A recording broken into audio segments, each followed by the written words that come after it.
Hello again. Let us talk about industrial policy. Well, just because we want to produce Zimbabwean products, it doesn't always mean that they must be all made in Zimbabwe just for the sake of prestige.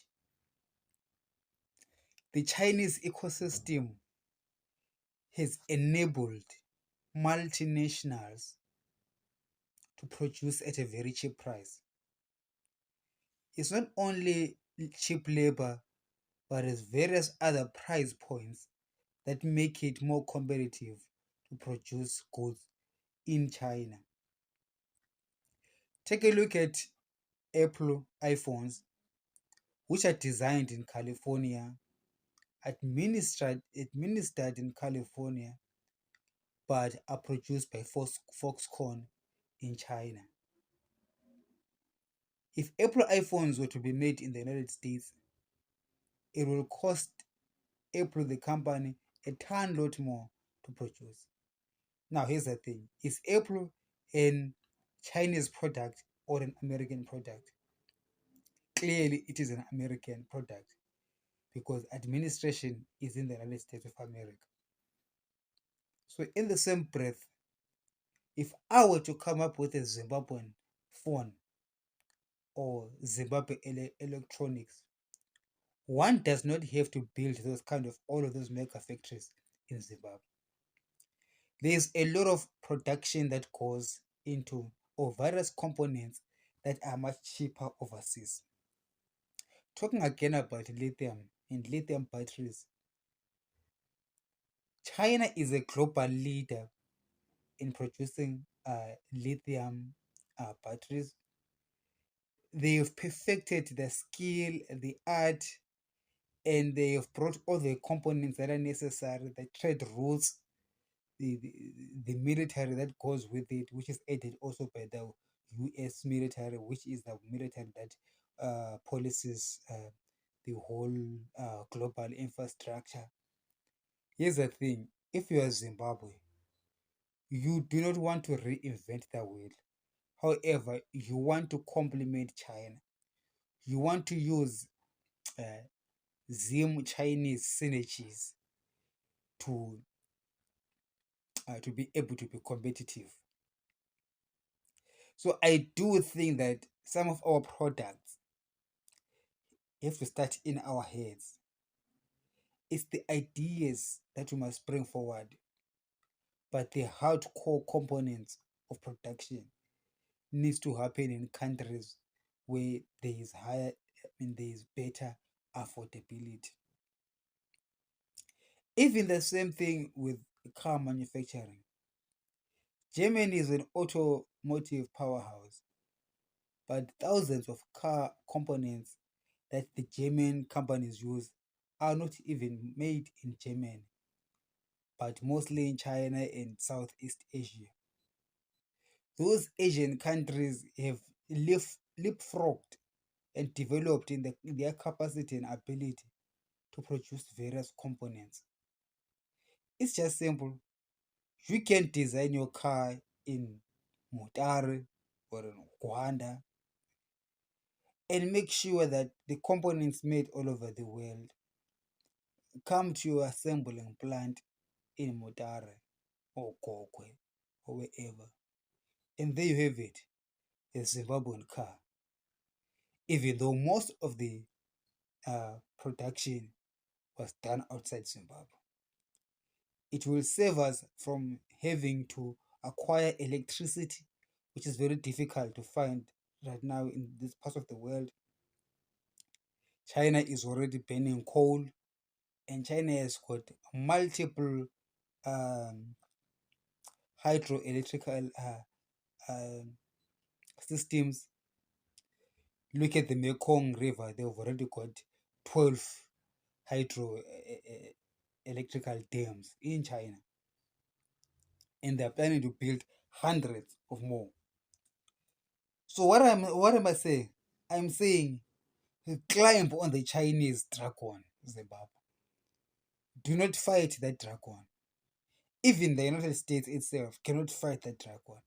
It in fact fed the dragon, is riding on it, and the whole decoupling noise might be just a political gimmick for some political reason, but in reality, business needs China. Business needs the supply chains to stay intact. And a new Zimbabwe, therefore, must take advantage of this infrastructure by bringing something to the table, which is the ideas. Our startups that we're going to house in Zimbabwe need to be global in perspective. Make in Zimbabwe if you can, but let the international community produce our components. Be the administrative powerhouse. Be the architect of or resource mobilization.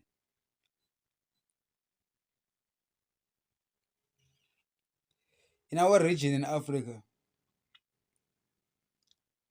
we need to be the one buying the African coal, buying the African lithium, buying African copper, and even taking it to China, to our Chinese factories, or in Taiwan, or in Vietnam, or in South Korea. Work with those countries, not against those countries. In Japan, massive uh, electrical uh, knowledge base in Japan, capacity to build in Japan. Why can't you do it this way if you want to build a bullet train in Zimbabwe? Why don't you start a Zimbabwean bullet train company and just employ Japanese who can do it? Or partner with a Japanese company as well. Instead of saying we will develop the technologies ourselves when the technology is already developed by other people. Instead of saying China come and build us a bridge, why don't we have a company that has got Chinese expertise or Chinese partnerships so that it will be yours? Be the master of your financing. Financing corporates is a very essential aspect in getting this project up and running. Because let's talk about things like building roads and bridges. China is building roads and bridges across Africa for African governments. Are you telling me that in those countries there's no engineers who know how to build roads? Hmm?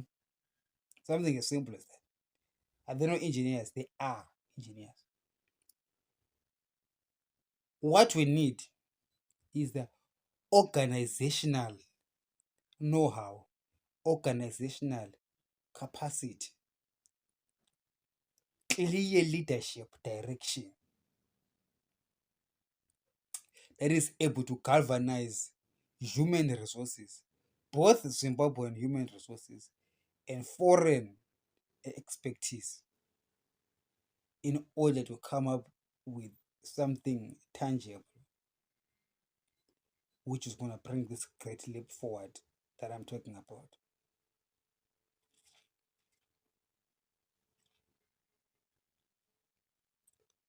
So we want to make apps, African apps, If our population or our students are not ready to produce proper quality apps, why don't we employ the Singaporeans? The education quality in Singapore is very high. There's excessive competition in the education in the schools of Singapore. So the quality of their graduates is is top notch. You can use those to build new apps, build your ITC industry. I don't think that protectionism, which seeks to promote mediocrity just because someone is Zimbabwean, will take us forward. If we want to be world class, I'm gonna bring global competition to the doorstep of Zimbabweans. You don't just prosper because you're a Zimbabwean, but you must add something to your Zimbabweanness. Excellence. Compete with the best in the world. Come up with formidable strategies and work hard. Don't be lazy. Think big. Think bigger than the Singaporeans. Think bigger than the Chinese, or else they will eat your lunch in your very own country. And that will cause us to awaken and begin to compete with global standards instead of trying to compete in our lower level local standards. So that internationalization component will cause our people to be more competitive. It will open doors, open the insight of our people to what is possible. Because the limiting factor in this regard is not inability to act or to do wonders, but it is inability to recognize, to see the possibility, things that we can do with the little that we've got. And even the eyes to see that we are actually rich. And I have moved from agriculture and mining sector. When I'm saying we're rich, I'm not talking about the things that are on the ground. When I'm saying we're rich, I am talking about our own intellectual ability, our capacity to find relevance in Africa, to solve, to become the solution for the problems in our region. Our region is facing problems of hunger, poverty, unemployment, displacement of family heads because the man has to find a job in a major city, usually South Africa or Johannesburg. How do we think about keeping the family unit intact through the creation of local jobs in a fast changing world like this that has got AI threats? What solution can you put forward that is profitable and also good for governance? These are the questions that we are looking the forward thinking Zimbabwean to be tackling. And through technology, through artificial intelligence, machine learning, deep learning, all those things, we can actually tailor make solutions. And these solutions can be commercial in nature, some of them, and some social in nature. But the point I'm saying here is this: in a place where there is lack, there's an opportunity to create products, to create systems that the next generations can be proud of. Essentially, it is systems or a system that needs to be developed in Southern Africa that can take us out of this poverty that I'm talking about. The meat of the skeleton is going to come when the system is being built. As you can see, I am already started the found with the building blocks. What do you think I'm doing here? I'm already building system now. I'm not waiting for the clouds to come and the rain. No, I'm already preparing now for the future. And and calling you to come and add that which you feel should be added. And the more people who come and participate in the system, the more sophisticated the system becomes. And the more sophisticated it becomes, the bigger it becomes and be able to be a huge, I mean, could have the capacity to carry millions of our people, not just Zimbabweans, but I envision our whole region, if possible, the whole of Africa. We can systematically grow Africa out of poverty. It's not a matter of being given money.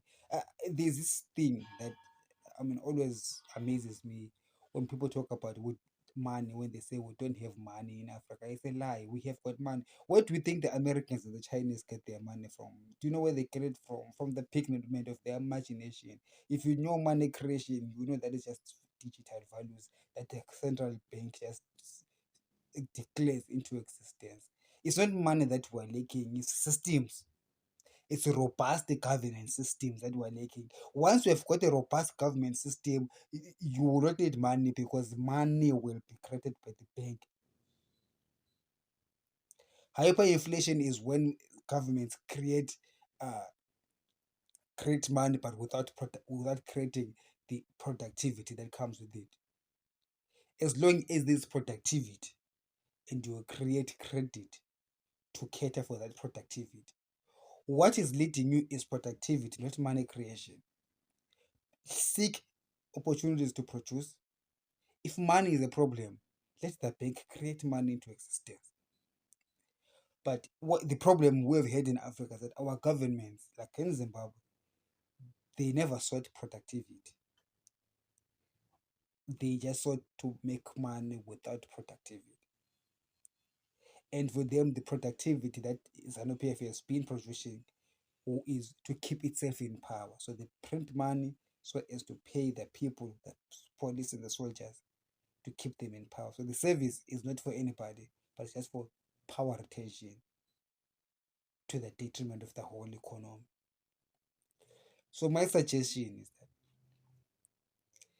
if you want to build a road, okay, you don't have the money for it, you print the money and pay the people that are building the road. Print the money and buy the material that is building the road. At the end of the day, the road will be there, will be built, and it will have an economic gain in the future. So this is, I don't know whether it's a philosophical thinking or kind of economic thought, economic position or school of thought that we adopt that will actually work. There's economic schools of thoughts that do not work, and there are those that work. It is those that work that we seek to embrace. Africa does not need anybody's money. Africa needs systems, development of systems, be they governmental systems, economic systems. These economic systems will put everyone to work, to be productive, to be producing something. That's what employment is. Full employment is making sure that there is somebody doing something all the time. People must be doing something, building roads, building schools, building houses. laying electrical and telecommunication cables, repairing items, producing goods and services. Okay, so we've got a bunch of youth unemployed. Get them to produce the stuff that's not done. It's amazing. There's a lot of youth who are not working. At the same time, there's a lot of tasks that are not done. So isn't it simple? Just get the people that are sitting to do the tasks that are needed. That is employment. Don't tell me you don't have money. You can create it. What you don't have is systematic thinking. Okay, you don't have a system of piecing all of these things together. Once your system is strong and it makes sense, you can achieve full employment in Africa. You can lift people out of poverty in Africa. We have got no shortage of the food as far as production is concerned. Our farming does produce enough food. They will say, there's an affordability problem. People do not afford. Why can they afford? Do you know why they don't afford? They don't afford because they are not doing a productive economic thing, because our system has not put them in that. Because we need to understand that the system that currently working in Africa is not our system. It was not created for us. It's their system for them. That is why they seem to be having money. But in actual fact, they don't have more money than us because they work better than us or smarter than us. No. It's just that the system works for them. Okay. The system was designed so that you will not be able to progress, and your whole entire population will be stuck in the abyss. Because the entire population doesn't have a system. Even your leaders do not have a system. The only thing that they think is to eat. Means give me money, pay money, give me money, have a bank account in a Swiss bank account, or some safe haven place where they keep millions of dollars or whatever, and keep everybody else in poverty, because there's no system that has been created that uplifts people. Study countries like Norway, Denmark, and the Netherlands, and see the systems that they've put in place that take the people out of poverty, like Switzerland. Switzerland doesn't have minerals, but it's a rich country. Why? Systems. Systems. Do we currently understand the current configuration? How it is systematically makes the black man a slave? Do we understand how? Because first of all, we can be all be making noise that ZANU-PF must go, ZANU-PF must go, and we'll put in a government that will still work under the very same global system that causes our people to be suffering. Yes, of course, Chamisa can come in and become president. I'm sure he's not as bad as ET. Perhaps the people who are in Triple C are not as bad as ET, and they will have a good heart for the Zimbabweans. But here's the question: do you understand the system that you are in? I'm not talking about ZANU-PF. No, no, no, no. Even if ZANU-PF was a proper party or proper government, there is still a system that ZANU-PF, ANC, all of these countries, even Nigeria or Egypt, Congo, even Rwanda, as successful as it is, there is a system that we are all in, and that system produces poverty in Africa. Even Paul Kagame can be performing very well, but he's performing very well within a system that is not tailor-made to make the black man succeed. And this, I don't want you to blame anybody. It's nobody's fault. Nobody's fault. It's our fault as Africans for failing to understand that. My people perish because of lack of knowledge. You can perish because you do not know, or because you think you know, when you do not know. When this thing is deeper than just saying, let us fight corruption. The systems I'm talking about, it's got nothing to do with corruption. You can have a corruption free government, but the system itself will compel you to go get a lower paying job just because the system was not made for you. Then you'll be surprised why some other people for whom the system was designed, they seem to work less than you, or even equal to you, or even the mediocre, yet they progress in life faster than you. Yet they seem to have things. Yet they seem to have nice houses, nice cars, nice clothes. But you are in the same boat. It is because even if you're in the same boat, the system was not created for you. It was created for them. They have got support structures that do not exist to you. All right. There might be family structures, but then they go beyond family structures. They even into governance structures and societal structures that able to reward certain people of certain types or color or whatever, or tribe or race, and then are punitive to certain other types of people, uh, systematically. So my question is to you, Africa: do you understand that? Do you understand that those systems were economically set to trap you? And do you understand how to come up with a system that actually places you? Do you even want that system that places you? Because the trouble that I have with most of my African brothers and sisters is that they might be challenged in accepting a system that places other black people, because one of the biggest enemies of a black man is a black man.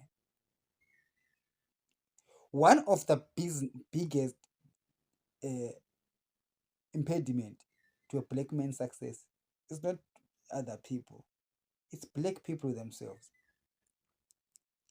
Our people are so determined in bringing down each other just because they feel that if you become better than them, something on the inside of them or their ego or something is going to be discombobulated, so they will try by all means to make sure that you come down. That's why they've got things like tribal wars. It's not just usually a fight for a resource. Sometimes it's a fight for dominance. Why do I want to dominate? Because I just want to, even though I might not be well equipped or better suited for the job. I just need people to think that I am the one on top, just for the sake of it. Not that there's any positive contribution that the person is bringing towards, in the job. We need to recognize that. It's a challenge that I've picked. We have been spiritually conditioned to hate the progress of our fellow men.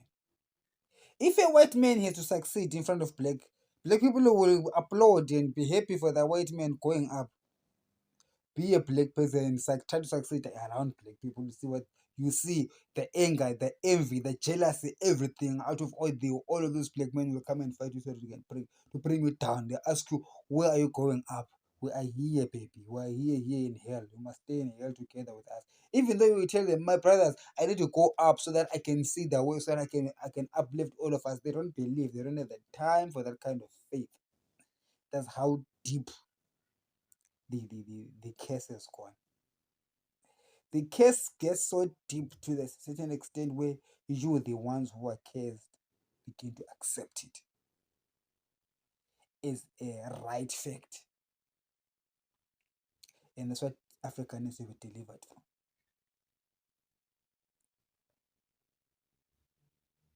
And that deliverance is hard because it is deliverance from self hate,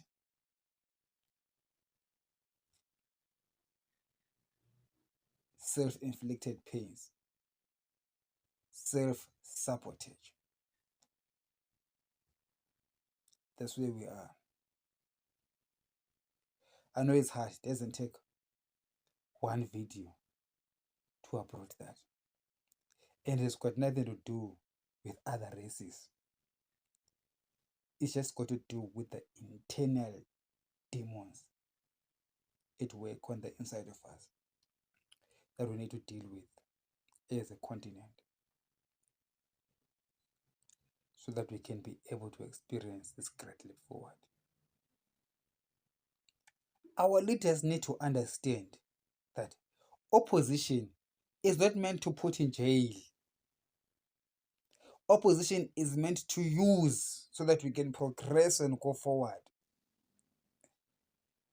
When someone is criticizing you for being incompetent somewhere or lacking somewhere, you need to engage them. Perhaps they will edify what you're doing so that we can all go forward. But the spirit of poverty will have you chase people that are here to build you up and see the people that are supposed to help you, you're seeing them as your enemy. Because what you're protecting is not something that ought to be protected in the first place, but it's something that you have to let to be exposed so that it can be made better. Let's take a look at Zimbabwe, our president. Our president does not need to go to Harvard to get a degree in economics. He doesn't really need to be super learned, to be super smart for Zimbabwe to function. No, he doesn't. He just needs to allow those that are smart enough to do what smart people need to do. And the country will be blessed and all the rewards will come to him. They will say, the miracle president, Itim Nangagwa. But in all those miracles, he wouldn't have done nothing except to just to allow the people who can do things to do things. It doesn't diminish you as a president. As a president, it doesn't mean that it is you who has got to be the thought leader. Not exactly. Not entirely, at least. At least think towards allowing excellence to be abound. And all that excellence, that glory will come back to you as the leader of a country. You see, look at what Paul Kagame is doing in Rwanda. He's allowing Rwandans to express their excellence. And some of it's not even Rwandans, it's foreigners who come to Rwanda and do great stuff. But now, where does the glory go to? To Kagame. Everyone is like, Paul Kagame is the best president in Africa. He doesn't have to be up at night thinking strategies of how to do this, how to build infrastructure, he doesn't have to. He's not a builder. There is people who want to school to learn how to build buildings. He's not a builder, he's a leader. A leader of people with multiple faceted skills. The skill set is the ability to know when to stop persecuting your own people. The chivalry in understanding how to turn your enemies into your blessers, your competitors into your edifiers.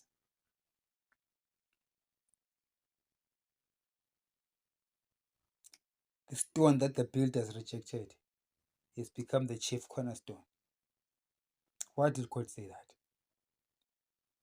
There are some things in life that you discard as useless, when in actual fact, it is us who are failing to see the utility of that stone. There is a place in the building for all stones. All stones. If you do not know the use for the stone, it does not mean that the stone is useless. It just means that you do not know where to put the stone, because it's got a weird shape. Other stones are shaped the same. Then it's got a curved shape like this. Do you know why? Because it is a cornerstone.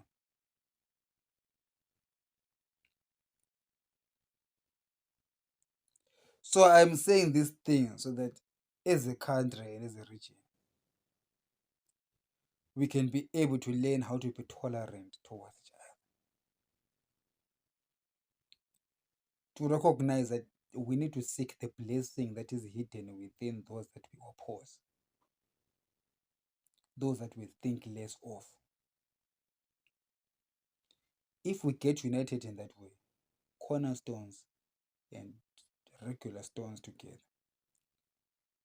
we will build Zimbabwe, Zimbabwe, house of stones. Isn't it prophetic that the name of our country is called the house of stones? Those stones are not the same, they're different. And it's not one stone, it's multiple different stones. So why would you want to discard other stones at your disposal if you are a builder? Mr. Builder, use all stones to build. Some are just for roofing, some are for the floor, some are for the chimney. So be creative in the application of the use of your people. All of them are important, not leaving anyone behind. Ilizwe liyakhiwa ngabantwana babo. Nyika inowakwa nevene vayo, and vene vacho vakazara pese pese, including kudiaspora. And vene vacho they are ready kuvaka nyika yavo. Vapei mukana wekuita zvavapiwa naMwari. The mandate that God gave to every single one of us is essential. And let no man be blocked from pursuing nation building in Zimbabwe. For there is no one who is better than the other. There is no one who is the full picture. God is not a fool. When he was building Zimbabwe, when you look at the picture perfect building when it is finished, you will think that there's only one architect and one thing going on. But it's a multiplicity of ideas and developers that went into that thing. So do not think yourself too superior that you are the only one that is needed. You must learn your lesson that yes, indeed, you are important. You are part of the dream. Just that. A part of the dream. Important nonetheless, but not the only one. All of us are essential workers in this dream. Which brings me to the point of unity. It calls, therefore, that in whatever you do, at least seek unity. Do not discard others because they are ZANU-PF, or discard others because they are Triple C. Discard others because they disagree with you. It is good that they disagree with you, because in a house made of stones, some stones are projected against other stones in the opposite direction of other stones, because the house has to be built in front and also at the back. So it is good for those people who believe the Triple C mantra. It is good to have the people in ZANU-PF who believe the ZANU-PF mantra, who believe that they fought for liberation against colonizers and they want to keep their country strong in the hands of locals. And it's good to have those who interrogate that and say, wait a minute, they are actually partners whom we can work with to help us build a better Zimbabwe. Which one of those two is right? There's my answer. Both of them, they are right. They are right and have a purpose and place, a season. The wisdom, therefore, will call to understanding when to use each side of the coin. There is a time when any of these two sides is important to use. Let us know when to use them.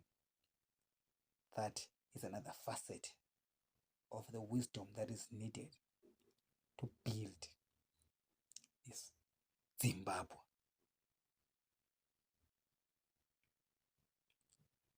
Because some things are important to build a house. And those important things, people from outside the country, we don't want to exclude them. If you want to be world class, bring the best class of the world to where you are and build a shelter that will be a marvel to the whole world. And if that shelter is built, Zimbabwe, the rebuilding of the temple ruins, we call Great Zimbabwe the ruins. I am calling you, therefore, to rebuild the temple. The Bible speaks of rebuilding the temple of Jerusalem. I want to introduce you to the rebuilding of the great walls of Zimbabwe. The Zimbabwe ruins in Masvingo need to be a reminder to every Zimbabwean that those great ruins need a new rebuilding of the temple. They call it a new Jerusalem in the Bible. We're going to call it a new Zimbabwe in our country. Surely those ruins are telling a very poetic message through our generations that Zimbabwe, nyika inovakwa nevene vayo, is in ruins. It's amazing we celebrate Zimbabwe ruins. We go to see it as if it is something to celebrate, seeing the ruin. I want to flip that tale and say the poetry in the message from the gods through the great Zimbabwe ruins is to tell you that rebuild those ruins. Zimbabwe was an important trading route that even the Arabs came to interact with. Even the old Silk Road of the Mongols,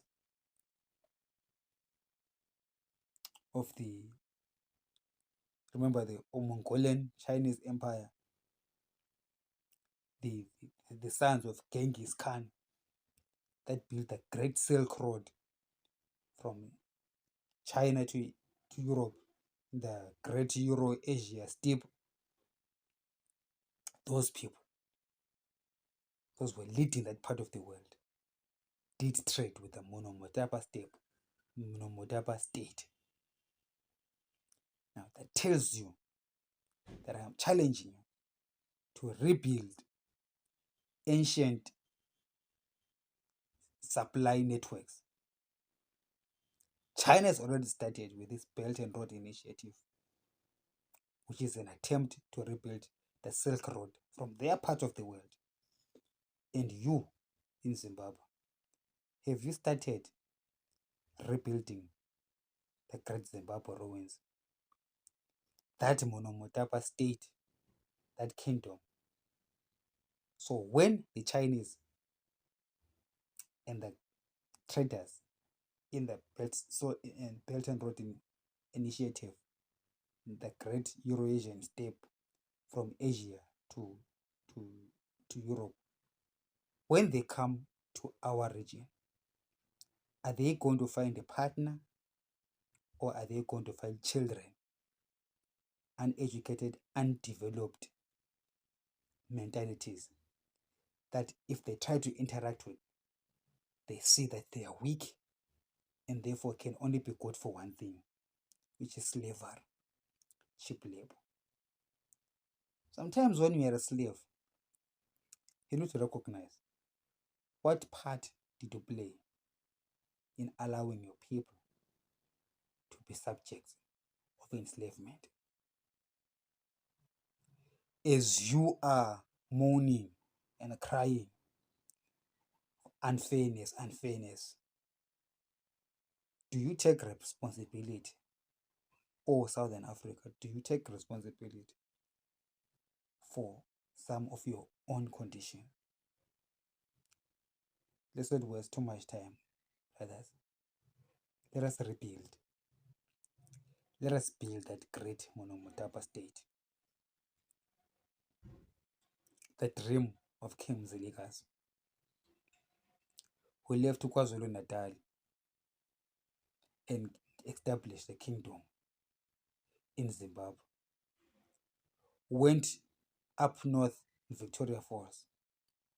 I do believe when the king disappeared, he had gone there to expand the kingdom, to find ways in which he can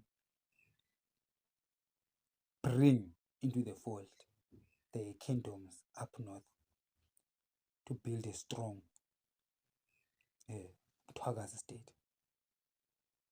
The state of Mthwakazi, in my view, was not a state of dominating for the sake of the Mthwakazians, for the sake of those in KwaBulawayo only, but it was a way of building a kingdom that is got subjects that are large in numbers and that occupy a larger space for the purposes of being strong and be protected against other enemies. Remember, in the Zulu state, before Chaka Zulu, because I want to understand where perhaps King Mzilikazi get his mindset from. Before Chaka Zulu established the Zulu kingdom, it was actually not a Zulu kingdom. It was more like small clans and families scattered within that KZN region. And Chaka Zulu conquered them, but that conquering, actually, I want to focus on something that the conquering was about uniting them so that they can become bigger and stronger. Because when they were separated, small little clans, they were not powerful. And the person who was behind that conquering was none other than King Mzilikazi himself, who did it for Chaka. And after he finished doing it for Chaka, he went there and did it for himself as a king because of the disagreements he had with Chaka. So, taking the vision of our father, King Mzilikazi, who's the founder of the Mthwakazi state, modern day Zimbabwe, I do not want to forget his contribution. And we are carrying on his legacy of bringing multiple peoples under one roof. Yes, it is essential in Zimbabwe to understand whether you're a Shona, you're a Ndebele, you're a Tonga, you're a Nyanja, you are all of these minority tribes. Even you're an Indian, you're a colored, you're a white person. You need to know that the expansion of the kingdom, including all of these people, is not meant to subjugate you, but is meant to bring you together to become a strong, formidable force that will be difficult to stop.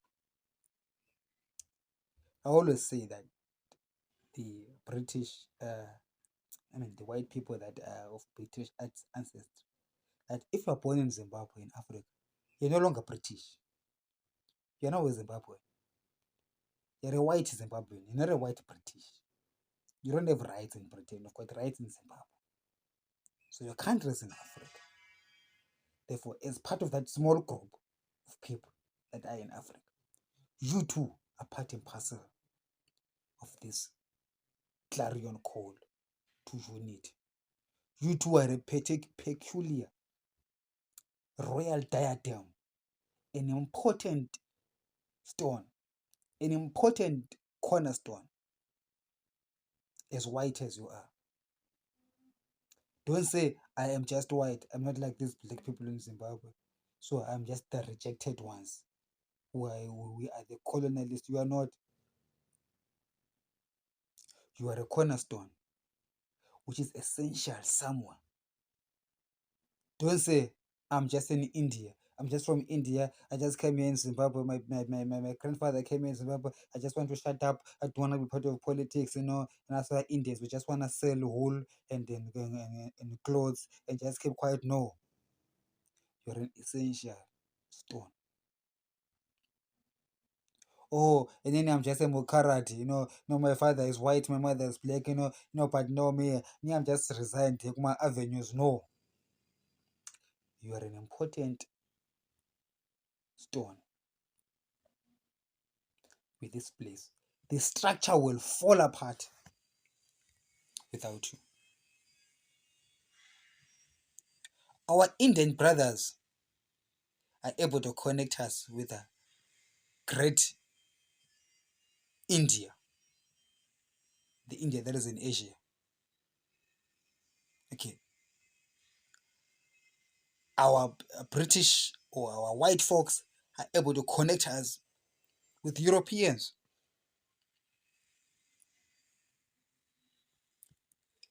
So you begin to see that there is a role that you play. There's an importance that this new government has to put on you.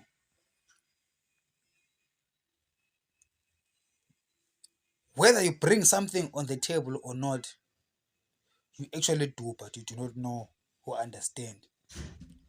Perhaps sometimes you belittle your significance. Sometimes it is the small things that make the biggest contribution or the biggest significance.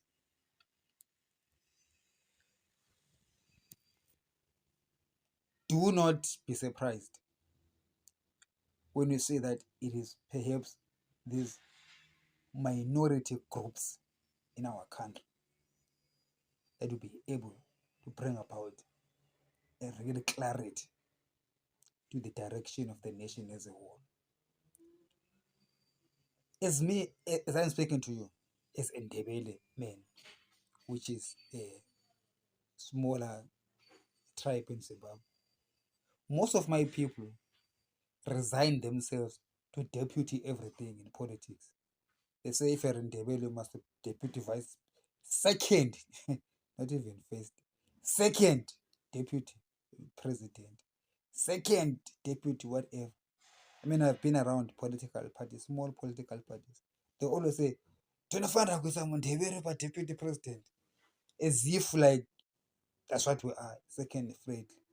And that mentality has permeated to many of my fellow Ndebele brothers.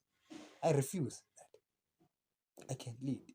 I can be the lead, the forefront lead.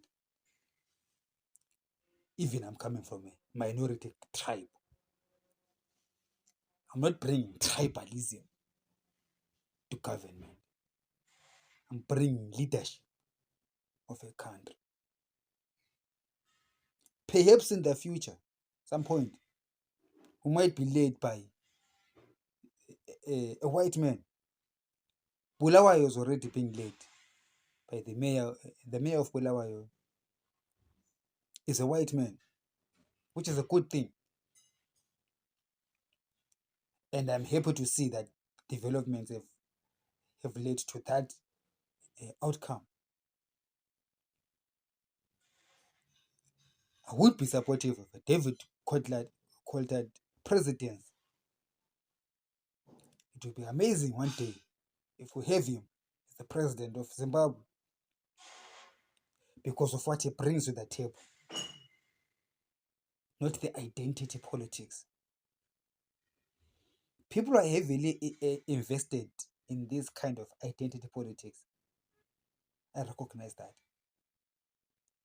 But we need to understand that it can be a very huge limiting factor. It can be a huge limiter to our progress as a country. Talking about the battle between Mazezurus and Makarangas. Today we're told that the Karangas want to hold on to power. It's not a Karanga thing. It's not a Zezuru thing. It's a Zimbabwean thing. Limiting mindsets that think in terms of conquering the others instead of growing with the others is what causes us to all to fall. These limiting belief systems. We need to adopt expansionary belief systems. Look at the United States of America. Do you know that there's British Americans there? There's French Americans, there's Asian Americans, there's German Americans, Italian Americans, and so on. But do you see them placing too much equity in that? Don't you see them uniting together and calling themselves Americans, even though they are all from all these other parts of the world? And becoming an American is what is at the forefront of their identity. And that's why they're able to run the world, because they are not easily divided on things like race. Even the Democrats and the Republicans, as much as they can be diverse in their ideologies, they do have some bipartisan support of certain structures and certain agendas. You can never go to war with the Americans and you think that the Republicans will be against you and the Democrats for you. No, they will come together and stay together as a country. And you, Zimbabwe, what are those things that bring you together as Zimbabwe? What is it that you say? These are the tenets that we're going to rest upon, that we're going to build upon. The search, in my view, of this elusive Zimbabwe, as my brother, the former vice president, wrote in his latest book,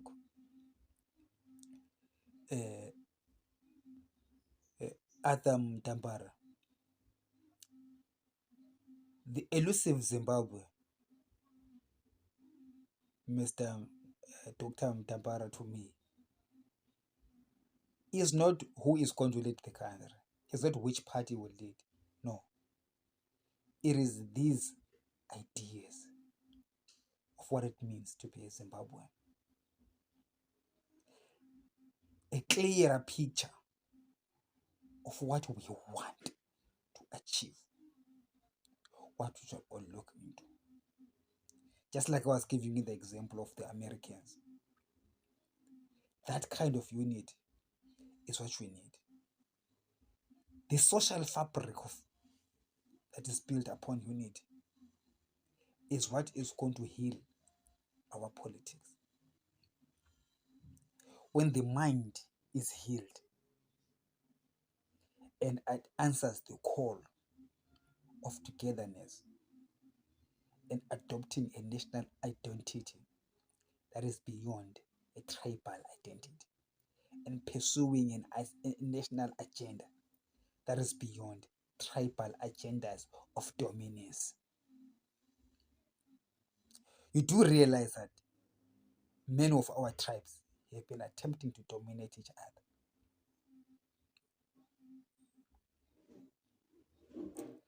From the early ones to the foreign invaders. But however, now the calling to rebuild Zimbabwe will require unity. Isn't it amazing that a lot of people do not know exactly who built those ruins? Some claim that it is not even Zimbabweans. Some claim it is Zimbabweans. Perhaps I would like to posit to you that it is indeed possible that it could have been. I'd like to posit to you that it could have been a pot of different people, Zimbabweans and foreigners.